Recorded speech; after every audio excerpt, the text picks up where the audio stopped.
João 7, primeiro versículo, diz: depois desses fatos, Jesus andou pela Galileia, porque não queria passar pela Judeia, pois os judeus procuravam matá-lo. Bem generalista, né? Esse versículo aqui, irmão, e expressões do tipo, são pano de fundo para muito antissemitismo que se desenvolveu ao longo da história, né? Por um grande período, né? E muitos líderes religiosos já até chegaram a expressar essa frase terrível que é: judeu é raça ruim que matou Jesus. E por mais atrasado que isso pareça aos nossos olhos, né? Dizer algo do tipo, parece comum ao período da Inquisição, mas isso não é tão distante da nossa realidade hoje. Esses dias mesmo, acompanhando algumas notícias do que tem acontecido em Israel, eu cheguei a ver comentários do tipo, o senhor também, né? Cristãos falando assim: mas vocês não sabem o que os judeus fizeram? Eles mataram o nosso Messias, eles mataram o nosso Jesus. O que vocês estão orando aí por Israel? Tem cristãos hoje que pensam isso, que têm uma visão preconceituosa em relação ao povo de Israel, por conta de expressões dessa aqui. Pois os judeus procuravam o quê? Matá-lo. Aí alguns querem ser igual Pedro, né? Você quer vir matar meu mestre? Eu vou sacar uma espada e partir para a agressão. Mas essa tradução, ela é perigosa, porque aqui judeu não está sendo generalizado como o povo todo de Israel, mas como os habitantes da Judéia, que é totalmente diferente. Se você ler de novo, ó, porque não queria passar por onde? Pela Judéia, pois os judeus, aqui então judeu, eram aqueles que são habitantes da Judéia. Claro que entre eles houveram muitos judeus de diversas tribos que rejeitaram Jesus e gritaram: crucifica-o.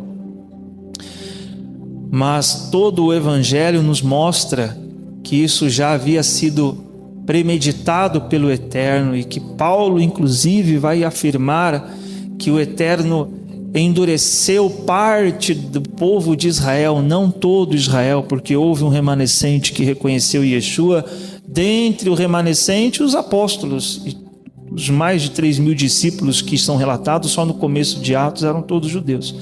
Mas Paulo vai dizer que a rejeição de uma parte da oliveira foi para que desse tempo de nós gentios sermos enxertados. Porque se Israel por inteiro tivesse reconhecido Yeshua nos dias que ele veio, não teria dado tempo de eu e você fazermos parte do povo, fazermos parte das alianças. Então veja que o amor de Deus, ele é ainda mais enaltecido quando nós compreendemos o que ele fez para alcançar a nós que nem éramos povo dele. E o dia que eu ouvi isso, por exemplo, por parte do Mateus Andona, que é um judeu, ele falou isso de forma bem incisiva: sabe por quê que muitos de nossos irmãos judeus não reconheceram Jesus? E aí ele respondeu: por causa de vocês, gentios, para que desse tempo de vocês serem enxertados. E é isso que Paulo fala em Romanos. Então deveríamos nos alegrar em Deus pelo fato dele ter dado a nós a oportunidade de sermos enxertados.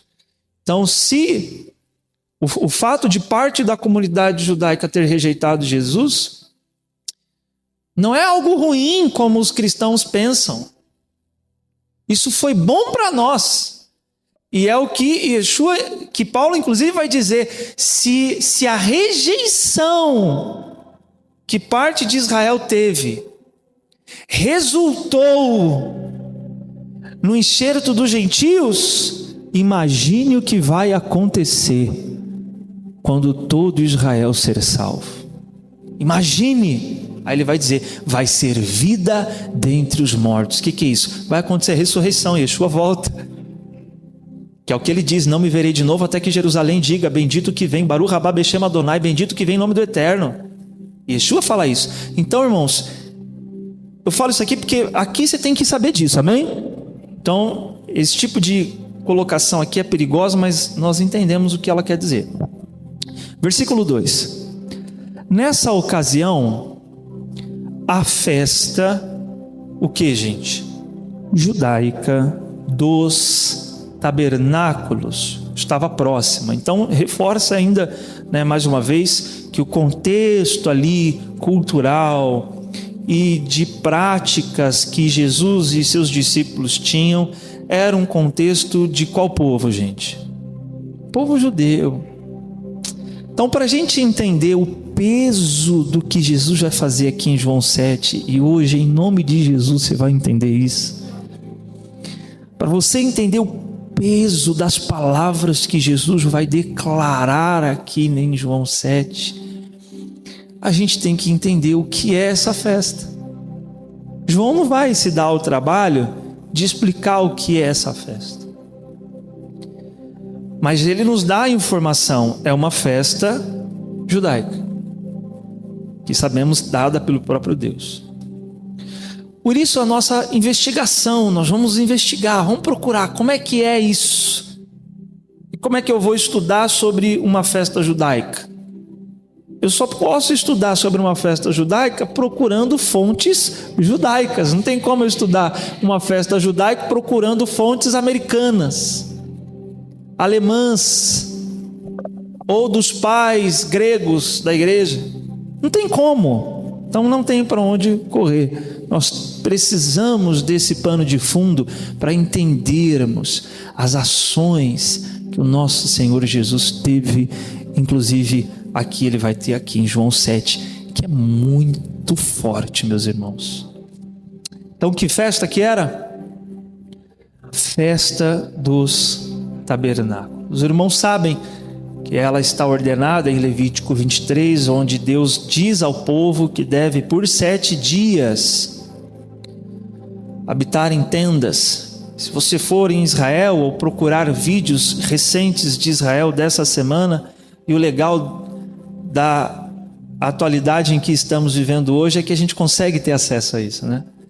Você consegue, irmão. Se você procurar perfis de pessoas que moram em Israel, você vai ver como que está Jerusalém hoje, no meio da guerra, mísseis sobrevoando os céus de Israel. E aí o que os judeus estão fazendo? Montando tendas e comendo lá, dormindo lá. Meu Deus, mas e se vir um foguete? Inclusive, eu acompanhei um vídeo essa semana de um rabino justamente nesse cenário. Ele está num ambiente aberto, aí ao fundo estavam as cabanas. Falou assim, estamos aqui no meio das cabanas que foram montadas para a celebração da festa de Sukkot, enquanto Jerusalém está em risco de ataque iminente. Esses dias mandaram um drone lá para o ministro lá de Israel tentar matá-lo, fora a quantidade de mísseis que são lançados. E aí o que eles fazem? O que Deus diz para que o povo faça? Faça uma tenda, não pode ser dentro de casa. Vou montar uma tenda dentro de casa, porque vai que cai um míssil, eu estou aqui dentro de casa, a tenda está aqui dentro. Não, aí você não cumpriu o mandamento, você tem que fazer fora da sua casa. Irmão, isso é um desafio que Deus dá ao povo de expressar o quanto verdadeiramente confiam nele. Porque todo momento a gente está se cercando de algo que nos faça se sentir um pouco seguro. A gente se cerca disso porque a gente vive a todo tempo com medo. Eu falei isso sexta-feira lá em Guarulhos, e isso é uma realidade.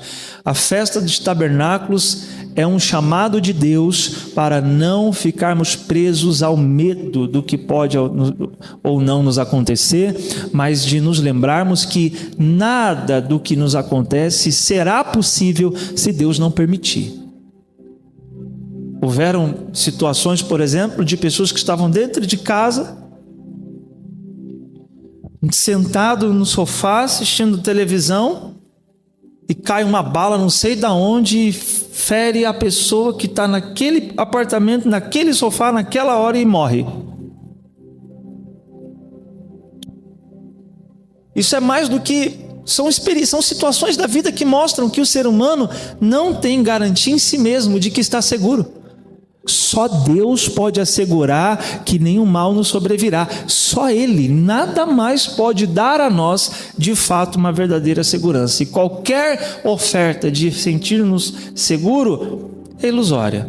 É só para você ter a sensação de que está seguro, mas verdadeiramente seguro você não está, independentemente de onde seja, com quem seja e com o que quer que você esteja vestido, não importa, é só para você ter a sensação.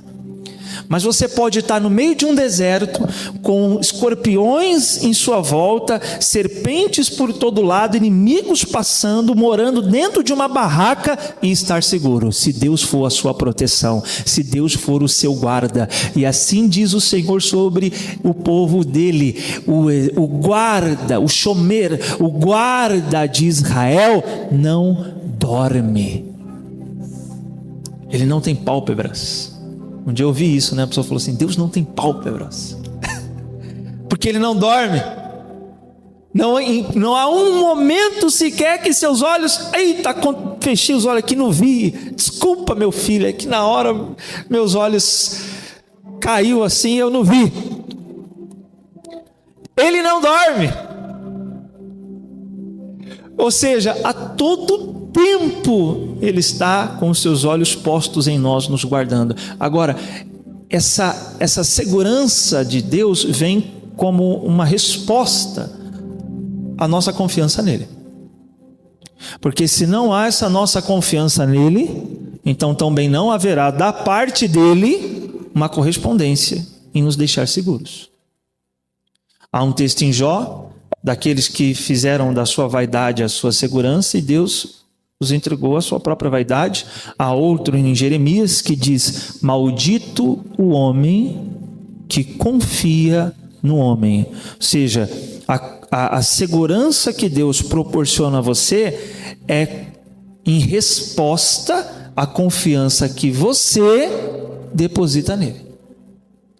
Então, se você não deposita confiança nele, então você não experimentará da segurança que só Ele pode te proporcionar. Aí você vai viver cercado de medo todo tempo, e enche a casa de câmera, e põe seguro no carro, e compra, se possível, tivesse condição, pagar um segurança para andar com você. Tem gente que pagaria para ter a sensação. Eu não estou dizendo que é um problema, porque nós não podemos tentar a Deus, né?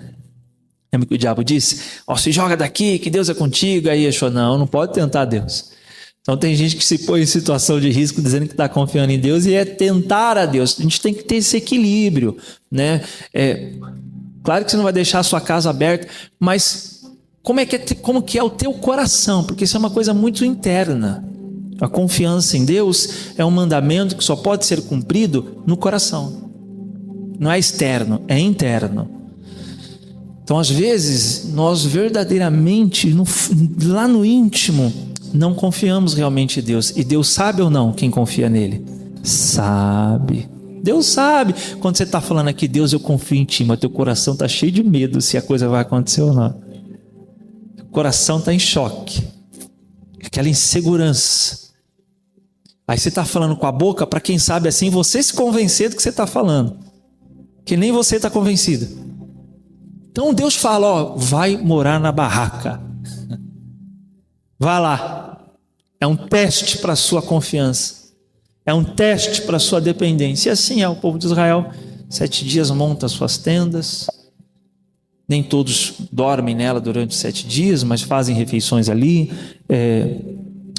dormem um dia ou outro ali, mas é uma lembrança a essa dependência de Deus.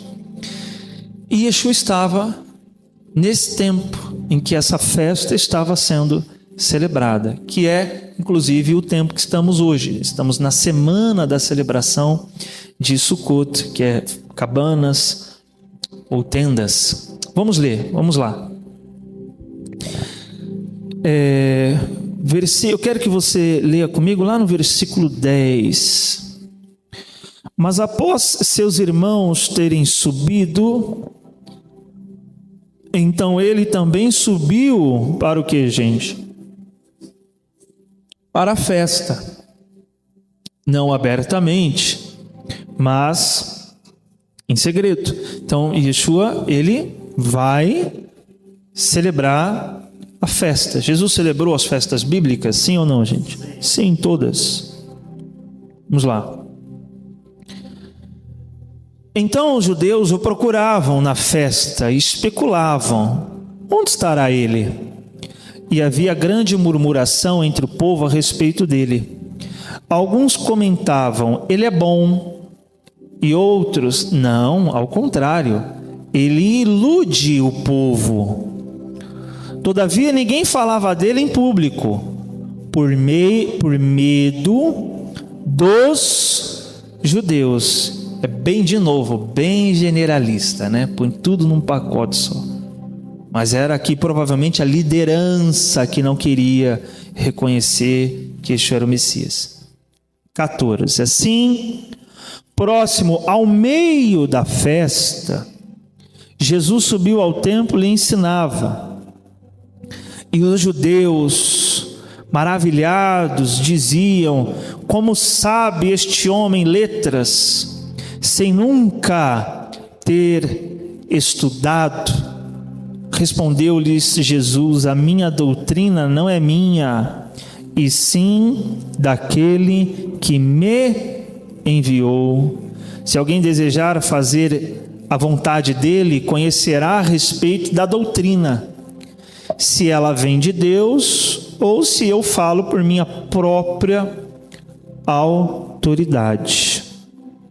Aquele que fala por si mesmo está procurando a sua própria glória, mas o que procura a glória de quem o enviou, esse é verdadeiro e nele não há injustiça. Não foi Moisés quem vos deu a lei, entretanto nenhum de vós pratica a lei. Por que procurais matar-me?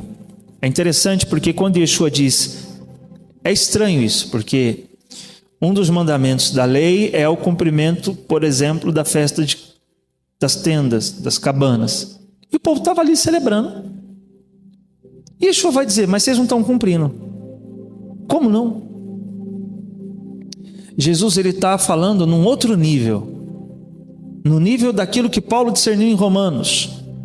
Que o fim, que a finalidade, que o objetivo de tudo que Moisés escreveu é quem?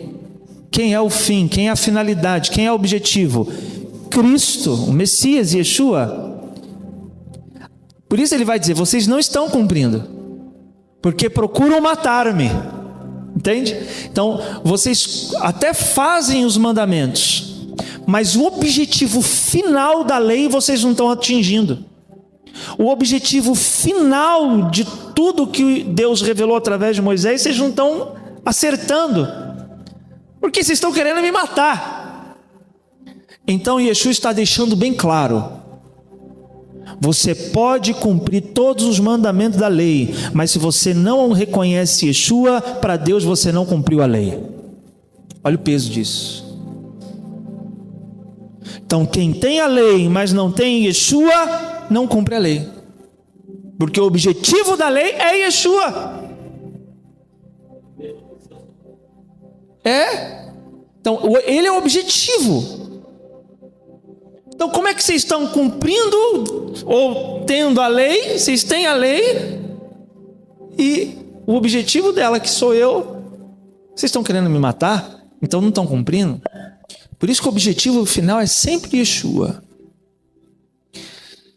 E aí agora vai entrar uma discussão muito interessante, porque no versículo 20, olha como Jesus dividia, as opiniões. Contestou o povo: tu estás com o quê? Um demônio.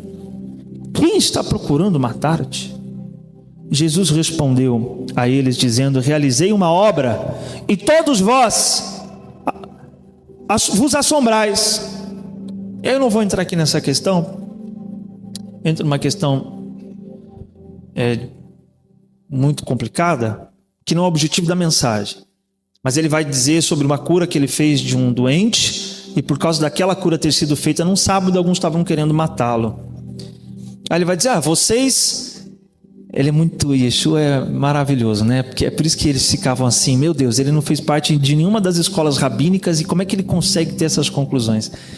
Ele vai dizer assim: vocês... Deus ordenou circuncidar, certo? Amém. 8º dia. Mas Deus também ordenou guardar o sábado. Fazer a circuncisão equivale a realizar um trabalho. Mas se o 8º dia de vida cai num sábado, vocês descumprem o sábado para realizar a circuncisão. Aí ele vai dizer assim: e por que vocês se escandalizam por eu ter curado todo este homem? Ou seja, se para preservar um único órgão de uma criança vocês descumprem o sábado e não tem problema, por que eu, para salvar por completo uma pessoa, sará-la por inteira no dia de sábado, tem problema? Armadilha, hein? Como é que foge dessa? Por isso que não conseguiu matá-lo. Descumpriu a lei. Aí ele entrava na própria halahá judaica, entrava na própria interpretação deles, usava as interpretações deles e aplicava. Tá vendo? Nem pela tradição de vocês eu errei. Aí ficavam... realmente não tem o que fazer. Aí ficavam doidos. Aí ficavam malucos. Depois leia esse texto, porque é isso que Yeshua vai dizer aqui. Agora vamos lá. No 37.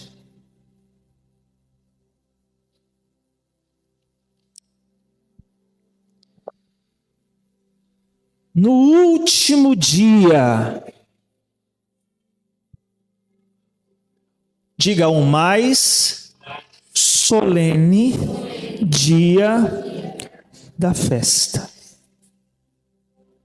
Jesus colocou-se em pé e clamou em pranto: se alguém tem sede, deixai-o vir a mim para que beba.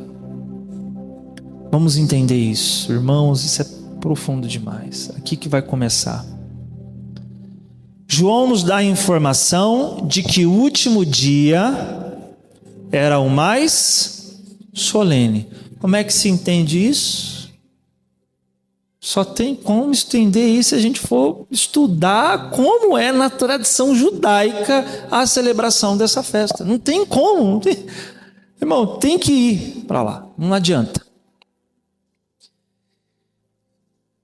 E aí nós vamos, quando estudamos a tradição judaica de como a celebração era feita, principalmente nos dias do templo em Jerusalém, o que Jesus falou foi muito pesado.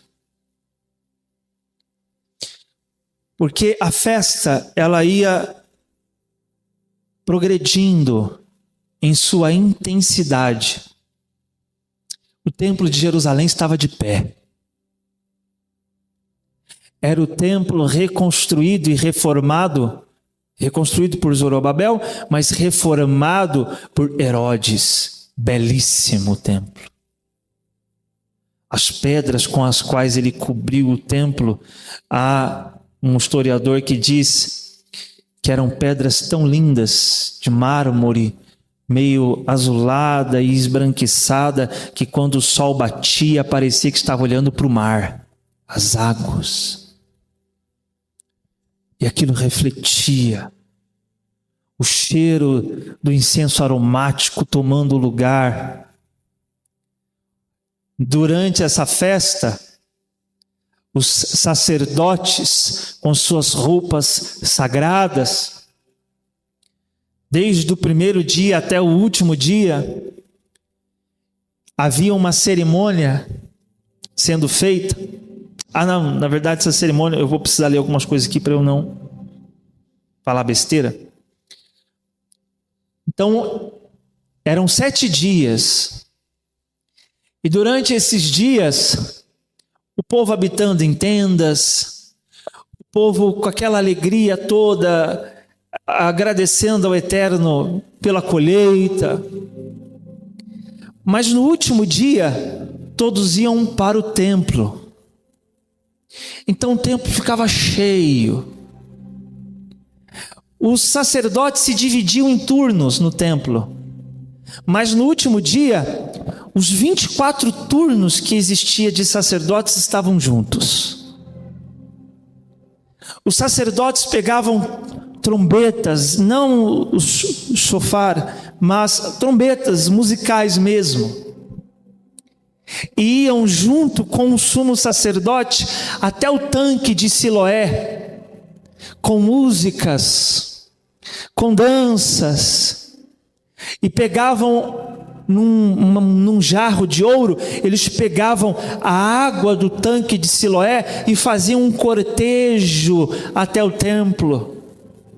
E aí nós vamos ter a informação de que os irmãos de Jesus estão subindo para o templo e vão dizer a ele: você também não vai? Porque era bem assim, era algo comum. Vamos, está acontecendo, chegou o último dia da festa, ia todo mundo. E era algo muito belo, porque as pessoas, né, nas tendas, eles pegavam 4 tipos de frutos, de 4 espécies de árvores, e uma das coisas que eles pegavam nessa comemoração eram folhas de palmeiras. Então o povo pegava essas folhas, iam acompanhando e balançando as folhas e cantando os salmos de Halel, que é do 113 até o 118, que nele há muito pedido de bênçãos, de profecias, da vinda do Messias. Então toda aquela festa, eu até peguei uma foto, mas não tem como pôr ali, que mostra um pouco isso, o povo tudo em volta. Quando chegava no templo, chegava aquela multidão toda, todos os sacerdotes, o sumo sacerdote, chegou no templo. Aí na hora em que fosse fazer o derramamento da água, que eles pegaram no tanque de Siloé, eles derramavam do lado do altar, que ficava para fora do templo, eles derramavam do lado do altar numa outra bacia, e enquanto essa água estava sendo derramada, eles estavam pedindo a Deus por salvação, eles estavam pedindo a Deus que enviasse chuva, e os salmos sendo cantados, os sacerdotes tocando os instrumentos, o povo todo batendo palmas e balançando as palmeiras e se alegrando e celebrando. Era algo muito lindo. Uma oração que eles faziam nesse dia é a oração que era no último dia. É tão forte porque esse último dia é chamado de, diga comigo, Rosh Hashanah Rabbah. Rosh Hashanah é salvação, ou tem a ver com salvação, livramento, e Rabbah é grande. Então, a grande salvação. Era um grande dia. Tinha acabado de passar por festa das trombetas, tinha acabado de passar o pesado dia de Yom Kippur, que Deus ia emitir os decretos, os juízos, mas agora chega Sukkot, uma festa de alegria. E aí no último dia, Rosh Hashanah Rabbah, o grande dia da salvação, eles estão cantando, enquanto o sacerdote derrama as águas no altar: rogamos a Ti, Senhor, salva-nos e faze-nos prosperar, bendito seja o que vem em nome do Senhor, da casa do Eterno nós vos abençoamos, né? E aí é aqui, nesse dia, que é feita essa oração, Aná Adonai Rosh Hashanah, Aná Adonai Hatzli Haná, que é bendito seja o que vem em nome do Senhor e salva-nos, rogamos a Ti, Senhor, salva-nos. Então o povo estava nessa alegria toda e pedindo isso: salva-nos. Ou seja, isso que eu acabei de ler, irmãos, é Salmo 118, versículo 25 e 26. Então o que eles pediam nessa canção? Salvação. Acabou de passar o dia do julgamento. E agora eles estão pedindo: salva-nos. Salva-nos de nossos pecados. Os pecados que fomos perdoados em Yom Kippur, salva-nos. Pedido desesperado por salvação. E o povo estava ali clamando ao Eterno por isso. Clamando ao Eterno pelo quê, gente? Por salvação. Esse dia, isso aqui também é pesado. O último dia da festa. Então, era o último. Isso faz com que este dia se tornasse a última oportunidade de aqueles que perderam Festa das Trombetas, perderam Yom Kippur. Era o último dia que eles poderiam pedir ao Eterno que os perdoasse. Então, os que estavam assim meio dispersos, ai meu Deus, passou Yom Kippur. Não, mas tem Rosh Hashanah daqui a pouco. Espera. No último dia, pode ser que o Eterno mude ainda os decretos. Então, você consegue imaginar como é que estava a expectativa das pessoas nesse dia? Porque o dia de Yom Kippur era o dia que Deus ia emitir os decretos. Quem passou Yom Kippur, não fez lá as celebrações, não jejuou, não pediu perdão, não se arrependeu, acabou, vai ter que ficar um ano inteiro com maus decretos até chegar a outra oportunidade.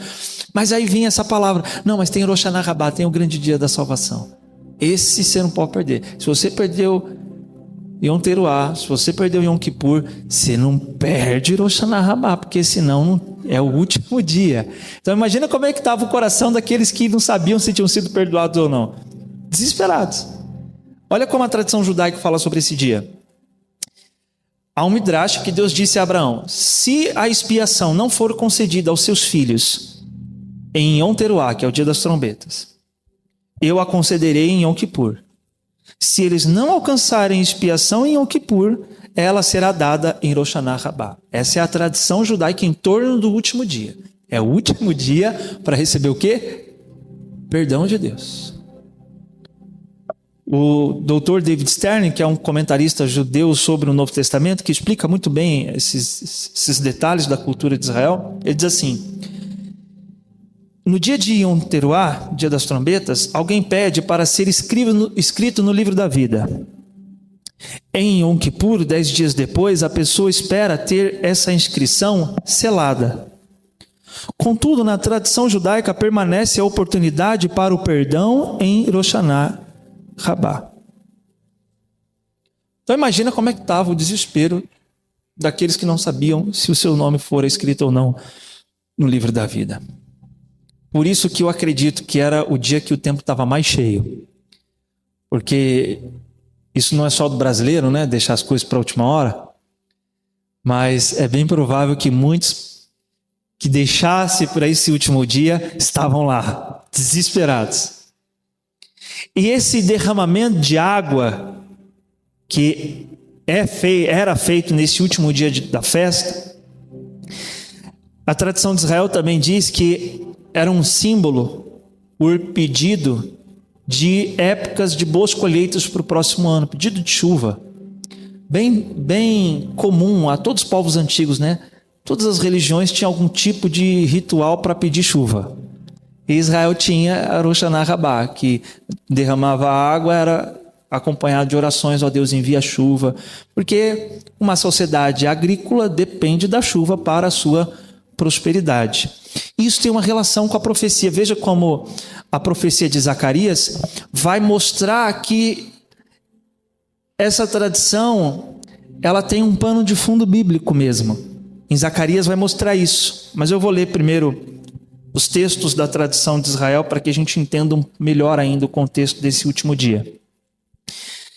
No texto de Rosh Hashanah 16a do Talmud diz assim: em 4 épocas do ano o mundo é julgado. Na Páscoa o julgamento é feito a respeito dos grãos. Em Shavuot, que é Pentecostes, é a respeito das frutas que crescem em uma árvore. Em Rosh Hashanah, ou em Yom Teruah, que é o dia das trombetas, todas as criaturas passam diante dele como ovelhas. Como está declarado em Salmo 33:15, aquele que molda seus corações igualmente, que considera todas as suas ações. E no festival de Sucot, de tabernáculos, eles são julgados a respeito da água, ou seja, a precipitação de chuva no ano que há de vir. E olha como, pela profecia de Zacarias, isso de fato é coerente. Realmente Deus julga isso. Porque lá em Zacarias 14 diz que depois que acontecer a grande guerra na vinda de Yeshua, né, que as nações que não reconhecerem guerrearão contra ele, e ele se colocará em luta contra o anticristo, o falso profeta, vencerá o anticristo, haverá sobreviventes das nações que se uniram ao anticristo. E Zacarias diz que esses sobreviventes vão ter que subir anualmente para celebrar em Jerusalém a festa de tabernáculos. E em Zacarias 14:16 diz que aqueles que não subirem para celebrar a festa de tabernáculos, Deus não enviará chuva sobre aquela nação. Então, de fato, né? Deus na festa de tabernáculos vai julgar sobre qual nação ele vai enviar prosperidade. A nação que não for celebrar, Deus então vai julgar contra essa nação, recusando chuva sobre ela.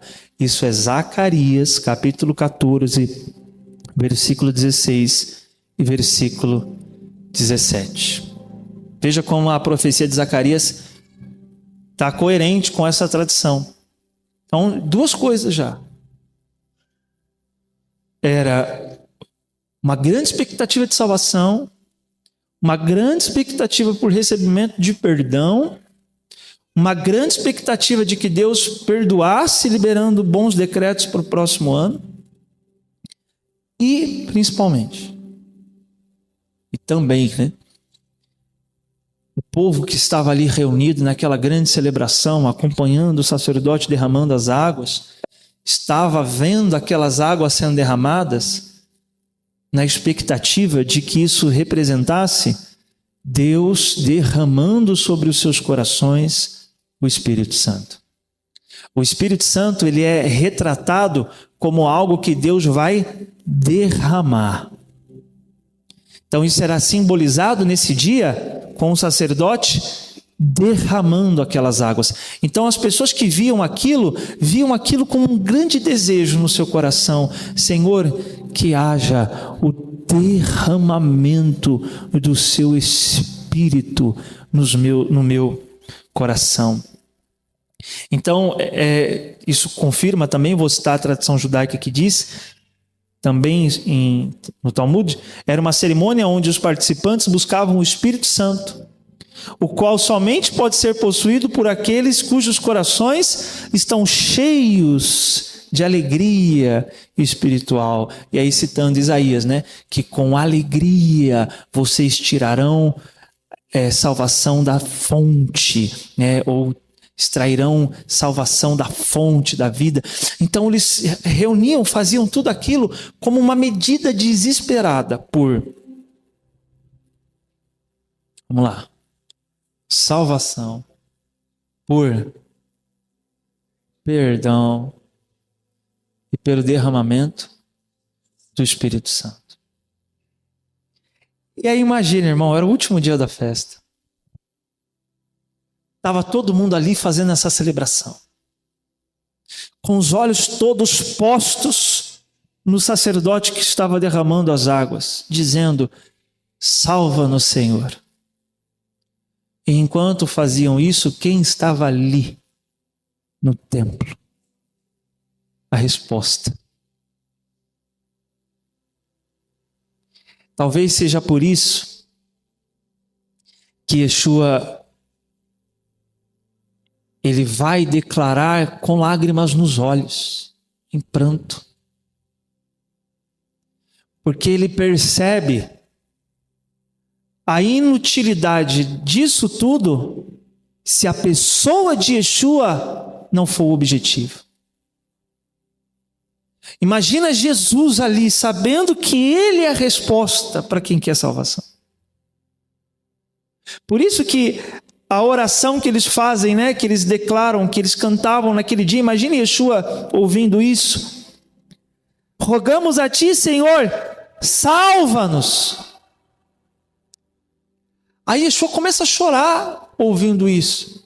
Vocês estão pedindo a Deus, salva-nos, enquanto a salvação que vos foi oferecida está aqui, e vocês procuram matar-me.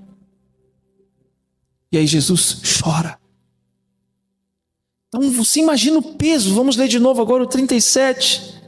No último dia,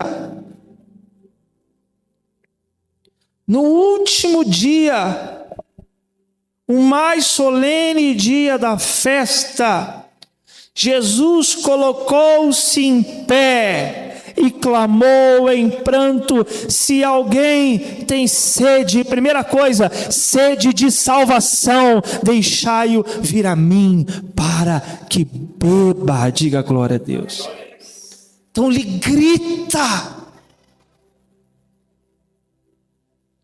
Quem quer a resposta a um desejo por salvação, venha a mim. Yeshua está dizendo: eu sou a salvação que vocês dizem estar buscando.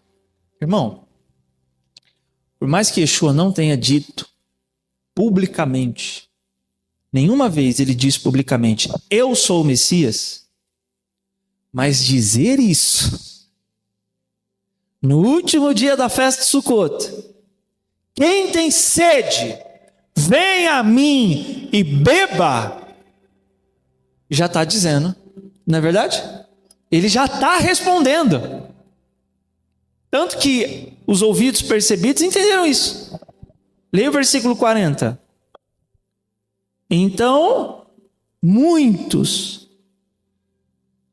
dentre a multidão, quando ouviram essas palavras, disseram: verdadeiramente, este é o profeta. Outros concluíram: este é o Messias. Ele não precisa falar mais nada. Mas Jesus chora por causa desses outros aqui, ó. Mas alguns divergiram. Como pode Cristo vir da Galileia? Aí vão começar a entrar em discussão. Você percebe que Jesus chora por isso. A salvação está aqui. Toda essa atenção que vocês estão dando para essas águas derramadas, para esse altar, para esse sacerdote, e Jesus lá no canto. Aí ele não aguentou. Irmão, eu imagino o coração de Jesus, o Espírito de Jesus. Ele não aguentou. Tanto que não aguentou que ele se coloca de pé e grita. Sabe, às vezes parece que as pessoas só vão dar a devida atenção para Jesus se só ele aparecer aqui e gritar: é a mim que vocês têm que vir. O que mais precisa para que você entenda isso? Por isso que Jesus é a resposta para quem quer salvação. A razão pela qual, lá em Lucas 2, se você marcou, Lucas 2, 28, olha só. Lucas 2, 28, Yeshua ainda era um bebê aqui. Se não me engano, foi a ocasião que ele foi ser circuncidado no templo. Então ele tinha provavelmente 8 dias de vida. Se não foi esse o caso, ele ainda era bebê. Lucas 2, 28. Simeão o tomou em seus braços e louvou a Deus, exclamando: ó soberano, como prometeste, podes agora despedir em paz o teu servo, porquanto os meus olhos já contemplaram a tua salvação. Que discernimento. Pegar Yeshua ainda criança e o desejo por salvação ser tão forte no coração de Simeão que ele quis, ou que ele viveu só para isso. A expressão podes despedir em paz teu servo, porque meus olhos contemplaram tua salvação, revela o objetivo da vida de Simeão. O objetivo da vida dele era conhecer aquele de quem os profetas falaram. Ele vivia para isso. E Deus vai honrar o coração de Simeão, revelando para ele: ó, Simeão, vou deixar você ver. Você quer tanto ver. Se ama tanto aquele que é a salvação, que eu vou permitir você pegá-lo em seus braços. Deus honra quem quer conhecer a salvação. Deus responde quem quer conhecer Yeshua. Ele responde, meus irmãos. Ele revela. Agora depende do quanto nós queremos conhecer. Olha como é que está esse versículo 30 em hebraico. Vamos ver se você percebe uma coisinha. Ó. Só escuta. Ó. O versículo 30 está assim. Ó.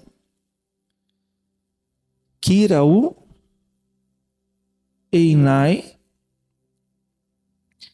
Meus olhos já contemplaram. Et tua Yeshua terra. Vocês perceberam alguma coisa nesse versículo em hebraico? Yeshua. Mas não está escrito Jesus aqui. Está escrito o quê? Salvação. Como é que é o nome dele em hebraico? Yeshua. Então o nome dele já revela. Ele é a salvação. Por isso que tudo bem chamar de Jesus, não tem problema nenhum. Ele vai ser adorado em todas as línguas, em todas as tribos, em todas as nações. Mas o que Jesus significa? Não tem significado, irmão. Como é que o nome dos profetas tem significado e o nome do Messias não vai ter? Não. O nome dele é Jesus, nos manuscritos gregos. Mas a mãe dele era judia, não era grega. Vamos ser honestos ao contexto de Yeshua. Ele era judeu, recebeu um nome hebraico. Por isso, quando nós vamos para o hebraico, a gente descobre Yeshua. Salvação. Quando ouve esse nome, os nossos olhos já brilham. Ele é a salvação. Por isso nós cantamos Yeshua. E esse nome já é uma canção. Yeshua. Ele é Yeshua. Por isso Mateus 1:21 diz, ela dará à luz um filho e lhe porás o nome Jesus, porque ele salvará o seu povo dos seus pecados. Mas não, Jesus, porque salvará? Aí você vai ler no hebraico, ó. Et shemo, ele chamará Yeshua. Kihu, pois, Yoshia, salvará. Ó. Yeshua, Yoshia. Você já percebe a conexão. O nome dele com o propósito dele, salvar. Por isso, enquanto eles clamavam, enquanto eles gritavam, salva-nos, Senhor, Yeshua responde: quem quer salvação, venha a mim e beba. Venha a mim e será salvo. Por isso, quando já mais adiante, as multidões já estavam entendendo, poxa, verdadeiramente ele é o Messias. Quando ele vai entrar em Jerusalém, Mateus 21:9 vai dizer: e as multidões, tanto as que iam à frente dele, quanto as que iam atrás dele, proclamavam: Hosana ao filho de Davi, bendito seja ele que vem em nome do Senhor, Hosana nas alturas. Então, Hosana Hoshiana salva-nos, filho de Davi. Irmão, a multidão gritar isso para Yeshua já está reconhecendo, ele é o Messias. Esse versículo, capítulo 21, versículo 9 de Mateus, mostra as multidões reconheceram que ele é o Messias. Porque de outra forma elas não diriam para ele: salva-nos, filho de Davi. Isso foi dito pelas multidões que reconheceram nele a figura do Messias. Só que olha que interessante, elas gritavam assim: bendito seja ele que vem em nome do Senhor. E elas concluem: Hosana, Hoshiana nas alturas. Olha o significado disso. O Dr. David Stern comenta o seguinte: Hoshiana é uma oração dirigida ao Messias, citada em Salmo 118. O povo estava reconhecendo Yeshua como Messias quando gritou: bendito o que vem em nome do Senhor. Ou seja, com o poder e a autoridade do Senhor. E a declaração Hoshiana nas alturas, em outras palavras, é: bendito é o Messias. Olha quão poderoso é isso. Bendito é o Messias que exerce o poder e a autoridade de Deus na terra, ao mesmo tempo em que está presente nos altos céus com acesso íntimo ao próprio Deus. Por isso, bendito que vem em nome do Senhor, ele vem Hoshiana nas alturas, ou seja, ele representa Deus aqui na terra, ao mesmo tempo que está nos céus com o Eterno. Ou seja, céus e terra convergindo em Cristo Messias. Diga glória a Deus. Por isso Pedro vai ser autor de uma das palavras mais belas do Novo Testamento, na frente do Sinédrio, que queria calá-los.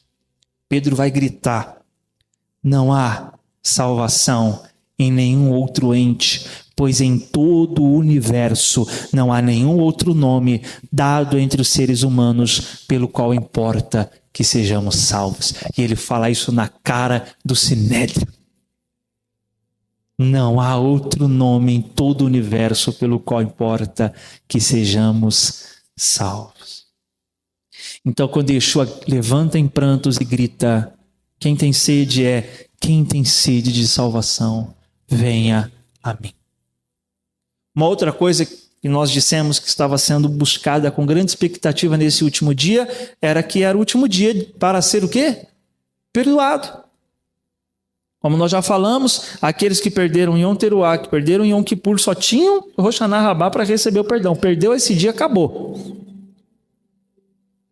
Teria que esperar o próximo ano, e se chegar no próximo ano, porque se Deus mandar um decreto de tirar o nome do livro da vida, acabou. Nem chega. Então era um desespero. Então quando Yeshua diz: quem tem sede vem a mim, a resposta é: vocês, por isso o desespero, né? O choro. Vocês que estão esperando o perdão de Deus, vem a mim. Yeshua é a última, diga Jesus, Yeshua é a última oportunidade para o perdão de Deus. É a última.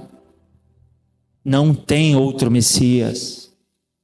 Não haverá outro Redentor. Não haverá outra crucificação. Só há uma e só há um Messias. Quem rejeita o Messias perde a última. Porque, irmãos, nós estamos vivendo, por isso que quando Yeshua vem e faz o sacrifício, para os apóstolos ali já começou os últimos dias. Os últimos dias em que sentido? Não tem mais Messias para vir. Ele veio. Então já começou, não vai ter uma outra época inaugurada para ter oportunidade de salvação, porque quem vivia na época dos profetas tinha essa expectativa: não, quando ele vier, vai acontecer, não, quando ele vier, eu vou receber o perdão, mas poxa, ele já veio, qual é a minha expectativa agora? Se não reconhecer e aceitar aquilo que Deus já enviou, porque se eu perder o que Deus já enviou, não existirá outro. Olha lá em Hebreus capítulo 9. Hebreus 9.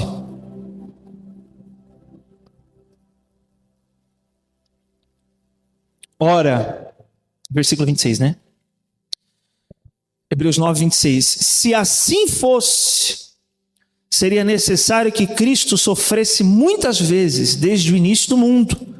Mas agora ele manifestou-se de uma vez por todas, no final dos tempos. Então nós já estamos, desde que Yeshua veio, aonde? No final do tempo. Em que sentido? Não tem outro tempo, meu irmão. Não vai ter outro Messias, meu irmão. Teve um rabino que chegou na conclusão: Yeshua é o Messias, porque se ele não for o Messias, não tem como vir outro mais. Não tem nem mais como saber se vai ser da linhagem de Davi ou não. Não existe mais os registros de quem é. Nem possível. Você não tem como. Se não é ele, acabou. Não tem Messias, esquece. Mas glória a Deus que tem Messias. Ele veio, nós o reconhecemos. Ele é a última oportunidade de Deus ao mundo. Veja, no final dos tempos, para aniquilar o pecado por intermédio do sacrifício de si mesmo. E, assim como aos homens está ordenado morrer uma só vez, vindo depois disso o juízo, assim também Cristo foi oferecido em sacrifício uma única vez para tirar os pecados de muitas pessoas. E aparecerá uma segunda vez, não mais para eximir o pecado, mas para brindar salvação a todos que o aguardam. Então, não mais para eximir pecado. Não vai haver mais perdão. O perdão é para quando? Para hoje, enquanto Yeshua não volta. Ele é a última oportunidade. Por isso o apóstolo Paulo vai dizer, irmãos, e diante disso, nosso objetivo, presta atenção nisso, nosso objetivo não é só dizer ao pecador que ele vai para o inferno se ele pecar. Nosso objetivo é dizer ao pecador que se ele pecar, ele precisa correr a Yeshua para ser perdoado. Nós temos que apontar o perdão de Deus em Cristo e não a condenação de Deus pelo pecado.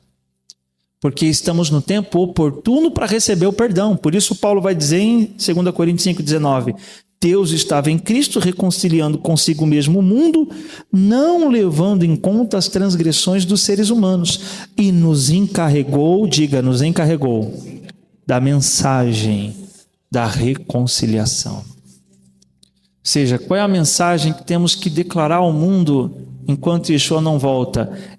É dado a você a oportunidade de ser perdoado. Não é chegar assim para a pessoa que está em pecado, você vai para o inferno, você vai sofrer, você vai ser condenado. Se você disser isso, você tem a obrigação de em seguida dizer, mas Cristo é a última chance de Deus para o seu perdão. Se você perder Cristo, se você não reconhecer Cristo, não tem outra oportunidade, é a última. Por isso Yeshua diz, quem tem sede, vem a mim. Ou seja, eu sou a oportunidade de Deus para vocês serem perdoados. E por isso ele, de novo, em lágrimas. Porque aquela cerimônia não perdoava. Aquelas águas derramadas não perdoava. Quem é o perdão de Deus aos pecadores?